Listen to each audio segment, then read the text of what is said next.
Hello everybody, welcome to my channel how to solve physics. My name is Praveen Gupta. आज हम chapter 5 Newton's laws of motion के multiple choice question discuss करने जा रहे हैं। इससे प्रीवियस लेक्चर में ऑब्जेक्टिव क्वेश्चन फर्स्ट देखे थे जो कि सिंगल चॉइस थे, तो जो नहीं देख पाए थे उसका लिंक हम डिस्क्रिप्शन में दे देंगे। तो चलिए शुरू करते हैं। क्वेश्चन नंबर फर्स्ट स्क्रीन पर आपके सामने है। A reference frame attach to the earth. Earth के साथ में एक अटैच रेफरेंस फ्रेम और चार ऑप्शन है जिसमें कि इनर्शियल फ्रेम ऑफ रेफरेंस के लिए आर्गुमेंट दिए गए हैं। तो सबसे पहले हम जान लें इनर्शियल फ्रेम ऑफ रेफरेंस होता क्या है। ये बना है लॉ ऑफ इनर्शिया से। लॉ ऑफ इनर्शिया क्या है? एक पार्टिकल रेस्ट में है तो रेस्ट में रहेगा, अगर वो मोशन में है तो मोशन में रहेगा जब तक कि एक्सटर्नल फोर्स नहीं लग रहा है। यानी कि एक ऐसा फ्रेम ऑफ रेफरेंस जो कि रेस्ट में हो या एक कांस्टेंट वेलोसिटी से मूव कर रहा है तो वो इनर्शियल फ्रेम ऑफ रेफरेंस कहलाता है। ठीक बात है। अब as far as the earth is concerned, earth पर तो मल्टीपल एक्सेलरेशन है भाई, अपने एक्सिस के अबाउट भी रोटेट करती है अर्थ और सन के अबाउट भी रोटेट करती है। तो आप देख सकते हैं सेंट्रीपिटल एक्सेलरेशन है, यस और नो। तो उस पर कोई भी होगा उस पर एक सेंट्रीफ्यूगल एक्सेलरेशन लगेगा। तो अर्थ के साथ जो अटैच फ्रेम है वो तो स्ट्रिक्टली कैसे होंगे? नॉन इनर्शियल होंगे। अब वन बाय वन ऑप्शंस को भी डिस्कस कर लेते हैं। वेरी फर्स्ट ऑप्शन है कि एक रेफरेंस फ्रेम जो अर्थ के साथ अटैच है वो बाय द डेफिनेशन इनर्शियल है। तो बाय द डेफिनेशन तो नहीं है वो, क्योंकि अर्थ का एक अपना कांस्टेंट एक्सेलरेशन है। ठीक बात है, तो ए तो फॉल्स हो गया। अब बी की बात करते हैं। बी कह रहा है can not be inertial frame. ठीक बात है, because the earth is revolving around the sun. Yes, sun के अराउंड जब रोटेट करती है अर्थ तो उस पर एक सेंट्रीपिटल एक्सेलरेशन क्रिएट होता है। तो ये बात ठीक है। सी ऑप्शन देख लेते हैं अपन। इनर्शियल फ्रेम है because Newton's law are applicable. Newton's law applicable तो हम कर सकते हैं सूडो फोर्स की सहायता से किसी भी non inertial frame of reference पर। तो ये इसलिए नहीं कि न्यूटन्स लॉ एप्लीकेबल है तो इनर्शियल फ्रेम हो गया, इसलिए फॉल्स है। डी पर आते हैं। Can not be inertial frame because the earth is rotating about the axis. तो ये बात तो गलत हो गई, रोटेशन में है तो सेंट्रीपिटल एक्सेलरेशन है, और एक्सेलरेटेड फ्रेम तो नॉन इनर्शियल होता है, इनर्शियल नहीं होता है, तो इसलिए ये सही बात है। तो हमारा ऑप्शन कौन कौन सा सही हो गया? B and D are the correct choices. तो फर्स्ट क्वेश्चन क्लियर हो गया। सेकंड क्वेश्चन पे चलते हैं। A particle stays at rest as seen in the frame. We can conclude, किसी फ्रेम से हम देखते हैं पार्टिकल रेस्ट में पाया जाता है, तो इससे हम क्या कंक्लूड करते हैं? चार ऑप्शन हमारे सामने हैं। तो सबसे पहले तो अगर कोई पार्टिकल रेस्ट में है इसका मीनिंग क्या हुआ गिवन फ्रेम ऑफ रेफरेंस में, कि उसका एक्सेलरेशन क्या होगा? जीरो। ठीक बात है।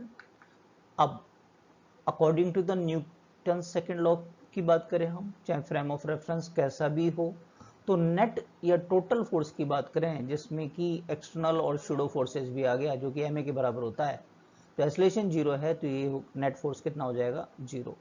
तो इससे हम क्या कंक्लूड करेंगे कि external force minus pseudo force के बराबर होगा। यस और no?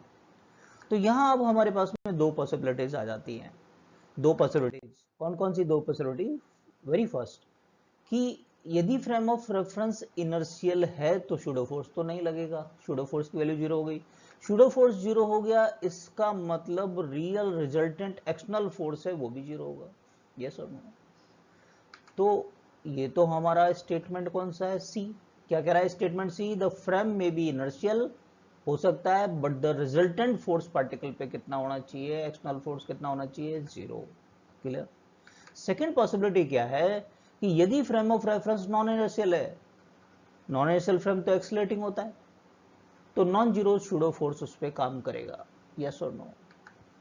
Non zero pseudo force काम करेगा तो पार्टिकल रिमेन रेस्ट होने के लिए उस पर non zero real resultant force लगना चाहिए एक्सटर्नल, जो कि सूडो फोर्स को बैलेंस करे, तो एक्सटर्नल फोर्स भी नॉन जीरो होगा।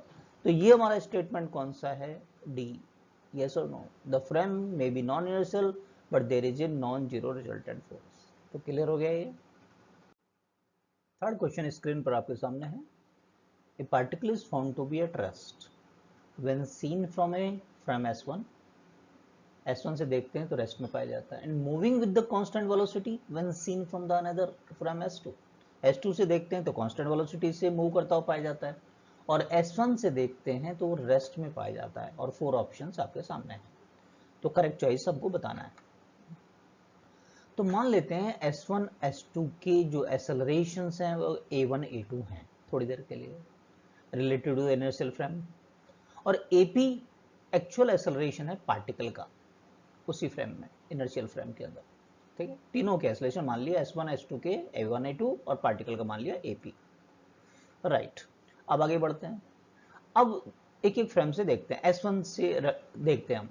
S1 से जब देखते हैं तो पार्टिकल को कहा गया है कि वो रेस्ट में है, पार्टिकल रेस्ट में है, इसका मतलब एक्सेलरेशन रिलेटिव टू S1 क्या है? 0। यही तो कहेंगे जब S1 से देख रहे हैं अपन। तो पार्टिकल का फर्स्ट के रेस्पेक्ट में रिलेटिव एक्सेलरेशन क्या होगा? AP minus A1 equal to 0। Yes और नो?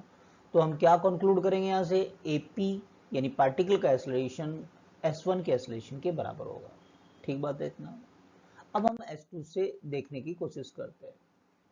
S2 से जब देखते हैं तो कांस्टेंट वेलोसिटी से मूव कर रहा है, कांस्टेंट वेलोसिटी से मूव कर रहा है तो भी S2 के रेफरेंस में पार्टिकल का एक्सेलरेशन कितना होगा? 0, क्योंकि वेलोसिटी कांस्टेंट है। तो हम क्या कहेंगे? पार्टिकल का सेकंड फ्रेम ऑफ रेफरेंस के रिस्पेक्ट में या रिलेटिव एक्सेलरेशन क्या होगा? AP minus A2, and that is 0। क्यों? वेलोसिटी क्या है? कांस्टेंट। तो यहां से हम क्या कंक्लूड करेंगे? AP equal to A2। तो दोनों रिजल्ट्स को हमने जब S1 से देखा तो ये देखा कि AP A1 के बराबर, यहाँ देखा है AP A2 के बराबर है, तो दोनों को कंबाइंड कर लें दोनों रिजल्ट को, तो what we concluded here A1 A2 यानी S1 S2 का एक्सेलरेशन पार्टिकल के एक्सेलरेशन के बराबर ही आ रहा है। ठीक बात है। अब ऑप्शन पर नजर डालते हैं अपन। यहाँ दो पॉसिबिलिटीज क्रिएट हो रही हैं। पहले तो कि यदि पार्टिकल एक्सेलरेट नहीं कर रहा है तो AP 0 होगा। AP 0 होगा क्योंकि तीनों का एक्सेलरेशन बराबर है, तो A1 A2 भी 0 होगा। इसका मतलब S1 S2 दोनों के दोनों रेस्ट में होंगे, ये इनर्शियल फ्रेम ऑफ रेफरेंस होंगे। क्या ये ऑप्शन ए है हमारा? Both frames are inertial. ठीक बात है। रुका हुआ फ्रेम या कांस्टेंट वेलोसिटी से चलता हुआ फ्रेम हमारा इनिशियल फ्रेम ऑफ रेफरेंस होता है। दूसरी पॉसिबिलिटी क्या है कि अगर पार्टिकल का एक्सेलरेशन 0 नहीं है तो फिर S1 और S2 का भी 0 नहीं होगा, वो दोनों के दोनों एक्सेलरेटेड होंगे। इसका मतलब हो गया कि हम ये जो दोनों के दोनों फ्रेम ऑफ रेफरेंस हमारे नॉन इनर्शियल होंगे। ये कौन सा ऑप्शन है आपका? B, both frames are non inertial. तो आंसर क्या हुआ? A and B। क्लियर हो गया। क्वेश्चन नंबर 4 फिगर से रिलेटेड है, जो कि क्वेश्चन में गिवन है हमारे को। ये फिगर डिस्प्लेसमेंट दिखा रहा है पार्टिकल का टाइम के रेस्पेक्ट में। पार्टिकल एक्स एक्सिस के लॉन्ग मूव कर रहा है। अब हमसे बोला है the force acting on the particle 0 होगा किस रीजन में? A से B तक, B से C तक, C से D तक, या D से E तक? सबसे पहले डिस्प्लेसमेंट टाइम ग्राफ में द स्लोप ऑफ जो कर्व होता है वो हमको वेलोसिटी देता है। तो आप A से B देखें या CD देखें, ये स्ट्रेट लाइंस हैं, इसका मतलब हम कहेंगे कि स्लोप कांस्टेंट है। स्लोप कांस्टेंट है तो वेलोसिटी कांस्टेंट है। यस और नो? वेलोसिटी कांस्टेंट है तो क्या एक्सेलरेशन 0 हो गया? एक्सेलरेशन 0 हो गया तो न्यूटन सेकंड लॉ क्या कहता है? F equal to ma। Acceleration 0 है तो net force on the particle क्या होगा? 0। तो कौन कौन से में होगा? AB एंड CD में। लेकिन BC और DE देखें तो वो तो कर्व पार्ट है, वहां वेलोसिटी आपकी चेंज होगी, वेलोसिटी चेंज होगी तो नॉन जीरो एक्सेलरेशन होगा, वहां फोर्स 0 नहीं होगा। तो आपके कौन कौन से आंसर होंगे यहाँ पर? A and C। A and C options are correct. Clear है? क्वेश्चन नंबर 5 देखते हैं। एक फिगर दे रखा है आपको स्क्रीन पर, इससे रिलेटेड है। इसमें एक हैवी ब्लॉक दिखाया गया आपको जो फ्रिक्शनलेस सरफेस पर रखा है। इससे दो लेफ्ट एंड राइट रॉप्स हैं, रस्सियां हैं, जिनके की मास हैं, ये मासिव रॉप्स हैं, उनसे खींचा जाता है। फिर बोला जाता है at t equal to 0 the force on the left rope is withdrawn. इस लेफ्ट वाले से फोर्स को हटा दिया जाता है, but the force on the right continue to act. लेकिन राइट वाले पर फोर्स लगता रहता है। Let F1 F2 be the magnitude of the forces by the right rope and the left rope on the block respectively। तो इन चार option में से करेक्ट बताना हमको। ठीक है, तो T लेसर देन 0 यानी कि इस फोर्स को, लेफ्ट रॉप से फोर्स को हटाने से पहले हम बात कर ले पहले तो यानी कि हम बात कर रहे हैं ऑप्शन ए और बी की, T लेसर देन 0 की पहले, फिर सी एंड डी पर बातचीत करेंगे। तो पहले सिस्टम का एक्सेलरेशन निकाल लेते हैं। एक्सेलरेशन क्या होता है? Net force divided by total mass. अब देखिए लेफ्ट में जितना फोर्स है राइट में भी उतना है, तो नेट कितना हो गया F माइनस एफ, और टोटल मास क्या हो गया इस स्ट्रिंग का मास, फिर ब्लॉक का कैपिटल M और ये स्मॉल m।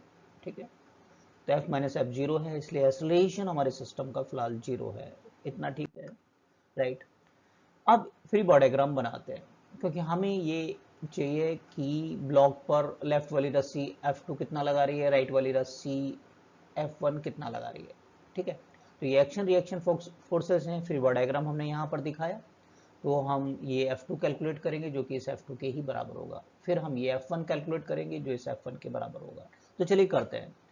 तो सिस्टम है ट्रांसलेशनल इक्विलिब्रियम में, क्योंकि एक्सेलरेशन कितना है हमारा zero, T lesser than zero पे बातचीत चल रही है। तो सबसे पहले लेफ्ट वाली रस्सी पर देख लेते हैं अपन। नेट फोर्स क्या होता है? मास इनटू एक्सेलरेशन।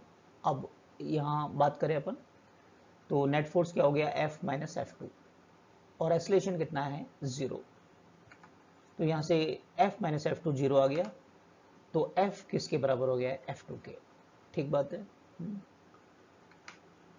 सिमिलरली हम यहाँ भी बिल्कुल ये तो सिमिलर है, राइट के लिए भी बात करेंगे तो F1 की वैल्यू हमारे पास F ही आने वाली है। तो ये तो हमारा ऑप्शन ए है, यानी कि ऑप्शन ए करेक्ट हो गया। क्या है ऑप्शन ए? कि टी लेसर देन जीरो पर F1 F2 की वैल्यू F के बराबर होगी। ठीक है, तो टी लेसर देन जीरो पर हमारा ए करेक्ट है। अब डिस्कस कर लेते हैं टी ग्रेटर देन जीरो पर, जबकि टी ग्रेटर देन जीरो का मतलब कि यहाँ से फोर्स हटा दिया है जो लेफ्ट रस्सी पे लग रहा था। ठीक है, तो अब सिस्टम का एक्सेलरेशन निकाल लेते हैं, net force divided by total mass. अब पूरे सिस्टम पर केवल अकेला F फोर्स है, एक्सटर्नल फोर्स, और total mass M, capital M और M, यानी F by capital M plus 2M लग रहा है। ठीक बात है, ओके। अब लेफ्ट वाली रस्सी और राइट वाली रस्सी के फ्री बॉडी डायग्राम बनाएंगे हम, और इन के द्वारा ब्लॉक पर लगने वाले फोर्स की कैलकुलेशन करेंगे।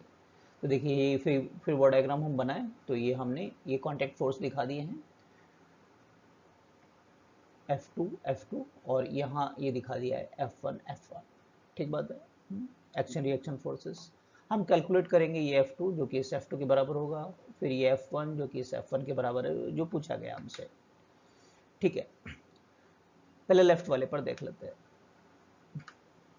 लेफ्ट वाले पर अकेला ये F2 है जो कि मास इनटू एक्सेलरेशन के बराबर होगा। एक्सेलरेशन हमारे पास F divided by capital M plus 2M है। तो आप गौर से देखें तो क्या ये वैल्यू F से कम नहीं है? Yes, it is lesser. अब राइट वाली रस्सी पर देख लेते हैं। राइट पर अभी भी दो फोर्सेस काम कर रहे हैं, यहाँ पर ये फोर्स नहीं हटाया है ना, केवल लेफ्ट पे हटा था। तो नेट फोर्स क्या हो गया? F minus F1 MA। ए की वैल्यू हमने रख दी, प्लेस कर दी। यहाँ से F1 कैलकुलेट करेंगे वो कितना आएगा? F माइनस, इस टर्म को यहाँ ले आए हम, सॉल्व करें तो हमारे पास ये आ जाता है। आप इसको ध्यान से देखिए, अभी भी ये F से छोटा है, तो इसका मतलब क्या हुआ कि t ग्रेटर देन जीरो पर F1 F2 दोनों फोर्स F से छोटे हो जाएंगे। ऐसा कोई भी हमारे पास ऑप्शन नहीं है, इसका मतलब अकेला ऑप्शन ए ही करेक्ट है इस क्वेश्चन का। क्लियर हो गया क्वेश्चन? क्वेश्चन नंबर 6 स्क्रीन पर आपके सामने है।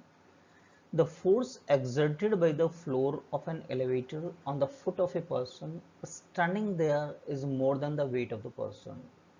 एक एलिवेटर में एक पर्सन है, एलिवेटर के फ्लोर के द्वारा पर्सन के फुट्स पे जो फोर्स लग रहा है वो उसके वेट से ज़्यादा कब होगा, ये पूछा गया है। अब यहाँ चार ऑप्शन पर नज़र डालें अपन, तो चाहे तो हम ये कहें कि elevator going up and speeding up, ऊपर की तरफ जा रही है और स्पीड बढ़ रही है, इसका मतलब एक्सेलरेटेड अपवर्ड। या हम ये कहें going down and slowing down, नीचे की तरफ आ रही है और स्लो हो रही है, इसका मतलब रिटार्डेशन है, तो भी एक्सेलरेशन ऊपर की तरफ है। ठीक बात है, this is the option that is important. First क्या? Going up and speeding up, speed तभी बढ़ेगी, स्पीडिंग अप का मतलब एक्सेलरेशन, कि तभी बढ़ेगी जब एक्सेलरेशन होगा, और ऊपर की तरफ लिफ्ट जा रही है तो ऊपर की तरफ एक्सेलरेशन हो गया। Going down and slowing down, नीचे की तरफ आ रही है और वो उसकी स्पीड कम हो रही है, कम कब होगी? जब वो रिटार्डेशन है, रिटार्डेशन यानी कि लिफ्ट के मोशन के अपोजिट डायरेक्शन में। लिफ्ट नीचे आ रही है तो अपोजिट डायरेक्शन क्या हो गई, अपवर्ड। ठीक बात है, इतनी बात। यानी दोनों केसेस में, दोनों ऑप्शन में एक्सेलरेशन लगेगा अपवर्ड डायरेक्शन में। कौन कौन सी ऑप्शन है, बी और going down, slowing down the C. तो इन केसेस में ही ये चॉइस आने वाली है। इसको हम डिटेल में देखते हैं। अब इस क्वेश्चन को हम दो तरीके से डील कर सकते हैं। एक तो इनर्शियल फ्रेम ऑफ रेफरेंस के रेस्पेक्ट में, यानी हम बाहर एक ऑब्जर्वर लेते हैं, एक बाहर ऑब्जर्वर हो हमारे पास में, ठीक है, उसके रेस्पेक्ट में देखें। ये ऑब्जर्वर है हमारे पास में जो कि अर्थ पर खड़ा हुआ है और लिफ्ट को वॉच कर रहा है। तो इनर्शियल फ्रेम ऑफ रेफरेंस में ऑब्जर्वर हमारा है, ये वॉच कर रहा है। तो क्या होता है, क्या दिखाई देगा उसको, फिर वो डायग्राम बनाए। एक तो पर्सन का mg डाउनवर्ड लगेगा, लिफ्ट के फ्लोर के द्वारा एक नॉर्मल रिएक्शन अपवर्ड डायरेक्शन में होगा, यस और नो, और लिफ्ट ऊपर की तरफ जाती हुई नजर आएगी, accelerated in upward direction, yes और नो, क्लियर है। तो इनर्शियल फ्रेम ऑफ रेफरेंस में डायरेक्टली हम नेट फोर्स लगा सकते हैं न्यूटन सेकंड लॉ के द्वारा। वो क्या हो जाएगा, net force equal to mass into acceleration. अब इस पर ऊपर की तरफ जा रही है, नेट फोर्स क्या हो गया, n minus m g equal to m a naught. ठीक है, ए नॉट हमने लिफ्ट का एक्सेलरेशन मान लिया है। तो n जो नॉर्मल रिएक्शन है लिफ्ट के फ्लोर या एलिवेटर के फ्लोर द्वारा, वो क्या होगा, m g plus m a naught. तो अनडाउटली क्या वेट से ज्यादा हो गया, यस। ये कब हुआ, कि going upward and speeding up. एक तो ये वाला ऑप्शन हो गया आपका, ठीक है। अब non Aircel frame of reference के रेस्पेक्ट में देख लें अपन इसी क्वेश्चन को दोबारा, कि जब ऊपर की तरफ एक्सेलरेशन है, चाहे आपका केस ये हो कि going down and slowing down, है ना, तो अभी रिटार्डेशन होगा, तो एक्सेलरेशन अपवर्ड डायरेक्शन में होगा। Non inertial frame of reference का मतलब कि हम लिफ्ट की फ्रेम से देखें एलिवेटर की, जैसे कि बी जो हमने यहाँ पर बनाया है इसके रेस्पेक्ट में, एफबीडी बना है इसका, man with respect to observer B lift frame के रेफरेंस में। तो इस बी वाले को ये पर्सन रेस्ट में नजर आएगा, है ना, ये सुनो। आप कौन कौन से फोर्सेस लगेंगे, अनडाउटली एमजी तो लगेगा, फिर एक शूडो भी एक्सपीरियंस करेगा। ए नॉट ऊपर की तरफ है एलिवेटर का, तो इस पर एक शूडो फोर्स भी एक्सपीरियंस किया जाएगा डाउनवर्ड, और नॉर्मल रिएक्शन फ्लोर के द्वारा ऊपर की तरफ एक pseudo force m a naught downward, और ये है रेस्ट में। न्यूटन सेकेंड लॉ लगा दें अपन। वैसे तो डायरेक्ट कर सकते हैं कि नेट फोर्स जीरो है तो ऊपर वाले फोर्स नीचे वाले फोर्स से बैलेंस कर दें अपन, या दिखाना चाहें सेकेंड लॉ, तो एक्सेलरेशन, नेट एक्सेलरेशन जीरो होगा, क्योंकि बी के रेस्पेक्ट में ये स्टेशनरी नजर आएगा, यस और नो। तो ऑब्जर्वर बी के रेस्पेक्ट में यदि हम बात करते हैं तो n minus this equal to m into zero, कोई इशू नहीं है। तो हमारे पास दोबारा से ये सिचुएशन आती है, राइट साइड तो जीरो हो गया, कि n की वैल्यू होगी m g plus m a naught. ठीक बात है, यानी अनडाउटली अब भी हमारे पास में जो पर्टिकुलर फ्लोर के द्वारा फोर्स लग रहा है वो पर्सन के वेट से ज़्यादा आ रहा है, यस और नो। तो हमारा आंसर क्या हो जाएगा, A and C are correct choices, clear है। क्वेश्चन नंबर 7 स्क्रीन पर आपके सामने है। If the tension in the cable supporting an elevator is equal to the weight of the elevator, elevator का जो मूवमेंट होता है उस समय टेंशन इन द केबल उस वेट के ही बराबर पाया जाता है, तो फिर कौन सी चॉइस सही होगी। ऐसे केस में जब ऊपर फोर्स लग रहा है नीचे फोर्स के बराबर है, तो नेट एक्सेलरेशन तो है नहीं, तो यूनिफॉर्म स्पीड ही होगी, या तो सी या डी होगा, यस और नो। ये बात तो ठीक है ना, चाहे ऊपर जाए चाहे डाउन जाए यूनिफॉर्म स्पीड से, तो एक्सेलरेशन की वैल्यू होगी जीरो। तो यानी सी एंड डी होने चाहिए आपके पास में, इनको डिटेल में देख लेते हैं अपन। ऑप्शन सी की बात करते हैं। सी क्या है, elevator going up with the uniform speed, ऊपर की तरफ जा रहा है। एफडी बनाते हैं अपन ऑब्जर्वर ए के रेस्पेक्ट में, जैसे हमने प्रीवियस क्वेश्चन किया था, ये बेस्ट रहता है कि हम इनर्शियल फ्रेम ऑफ रेफरेंस से देखें तो क्वेश्चन को थोड़ा आसानी से कर लें। हालांकि इसको नॉन इनर्शियल से भी कर सकते हैं जैसे हमने बताया था। अब जब ए ऑब्जर्वर जो अर्थ पर है लिफ्ट में इस पर्सन को देखेगा तो होगा क्या, एमजी नीचे की तरफ लगेगा, नॉर्मल रिएक्शन ऊपर की तरफ, है ना। ये मान के चलेंगे ये एमजी जो वेट है पूरे के पूरे लिफ्ट का ही है ना, पर्सन बता दिया हमने यहाँ पर। आप लिफ्ट भी बता सकते हैं यहाँ पर, एक्सेलरेशन अपवर्ड। ओके, अब न्यूटन सेकंड लॉ अप्लाई कर दें कि net force mass into acceleration होता है, ऊपर जा रही है तो n minus m g, m a naught हो गया, तो हम ऐसा कह सकते हैं। अब ए नॉट की वैल्यू कितनी है, क्योंकि यूनिफॉर्म स्पीड है तो 0, तो n की वैल्यू क्या होगी, mg के बराबर। या आप कह सकते हैं केबल में जो टेंशन है ऊपर की तरफ उसकी वैल्यू लिफ्ट के वेट के बराबर कब होगी, जबकि एक्सेलरेशन की वैल्यू 0 है, आइदर कि ये जो आपका एलिवेटर है ऊपर की तरफ जा रहा है। ठीक है, एक हमारे पास डी ऑप्शन और था जिसमें कि डाउनवर्ड जा रही है। ठीक है, एलिवेटर गोइंग डाउनवर्ड। तो अब हम फ्री बॉडी डायग्राम देखें ऑब्जर्वर ए के रेस्पेक्ट में, है ना, लिफ्ट और पर्सन हम पूरे एक सिस्टम मान रहे हैं। इसकी जगह पर्सन की जगह आप केवल लिफ्ट का भी ले सकते हैं। एक तो लिफ्ट का या एलिवेटर का जो वेट है वो डाउनवर्ड काम करेगा, ऊपर जो केबल है ना, एन कह दिया, आप टेंशन कह सकते हैं, कोई दिक्कत नहीं है, और डाउनवर्ड आ रही है ए नॉट से। लगा दें second law, mass into acceleration, downward आ रही है, एम जी माइनस एन कहना है हमको, तो एन की वैल्यू यहां पर ये हो गई m g minus m a naught, और ए नॉट की वैल्यू कितनी है 0। तो ये कब पॉसिबल होगा, N equal to M G, जबकि elevator going down but with the uniform speed, यानी एक्सेलरेशन की वैल्यू 0 होनी चाहिए। तो आपका ऑप्शन यहां पर सी और डी दोनों ही करेक्ट हो जाएंगे। क्लियर है ना। Question number 8, a particle is observed from the two frames S1 S2। फिर आगे बताया the frame S2 moves with respect to S1 with an acceleration a, दोनों का रिलेटिव एक्सेलरेशन a है। Let F1 F2 be the pseudo forces on the particle. जब S1 और S2 से देखा जाता है तो हमसे इस बार क्वेश्चन करेक्ट चॉइस नहीं पूछिए, which of the following are not possible, इनमें से कौन सा पॉसिबल नहीं है या कौन सा ऑप्शन पॉसिबल नहीं है। ठीक है, तो पहले तो डील करते हैं, गिवन कंडीशन क्या है। क्वेश्चन कह रहा है कि S2 moves with respect to S1 with the non zero acceleration. इसका मतलब ये हो गया कि जब हम सेकंड का फर्स्ट के रेस्पेक्ट में एक्सेलरेशन निकालें, सेकंड फ्रेम का फर्स्ट के रेस्पेक्ट में a2 माइनस a1, तो जो भी एक्सेलरेशन है वो नॉन जीरो है। दे रखा है क्वेश्चन में कि वो a एक्सेलरेशन से चल रहा है।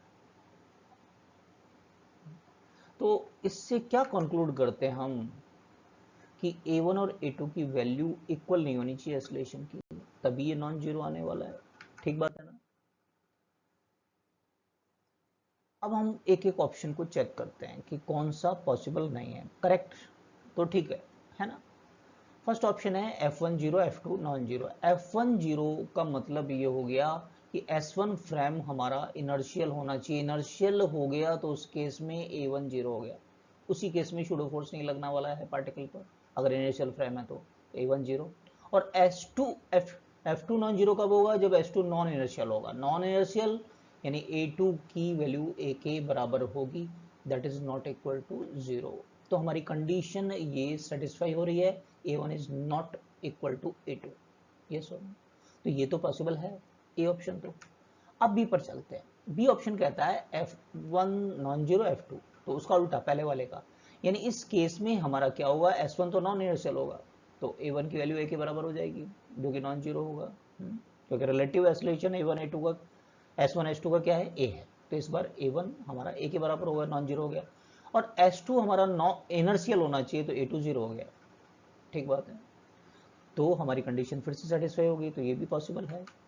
सी ऑप्शन पे चलते हैं। सी कहता है F1 F2 नॉन जीरो, तो दोनों नॉन इनर्शियल होने चाहिए, A1 भी जीरो नहीं होना चाहिए, A2 भी जीरो होना चाहिए, साथ ही साथ A1 की वैल्यू A2 के बराबर नहीं हो तो उस केस में A2 माइनस A1 A होगा, जो कि नॉन जीरो होगा, तो दिस इज ऑल्सो पॉसिबल जब A1 A2 नॉट इक्वल होंगे। तो अब डी ऑप्शन पे आते हैं। डी ऑप्शन कहता है F1 और F2 दोनों जीरो है, तो ये तो दोनों ही इनर्शियल होंगे, दोनों के एक्सेलरेशन S1 के और S2 के जीरो होंगे। ऐसे केस में हमारी कंडीशन तो क्या थी, A1 is not equal to A2, ये तो गड़बड़ा गई। तो ये तो 0 आ गया, तो ये कंडीशन सेटिस्फाई नहीं हो रही है, तो हमारा करेक्ट आंसर क्या हो जाएगा, D is the correct choice. Clear है ना।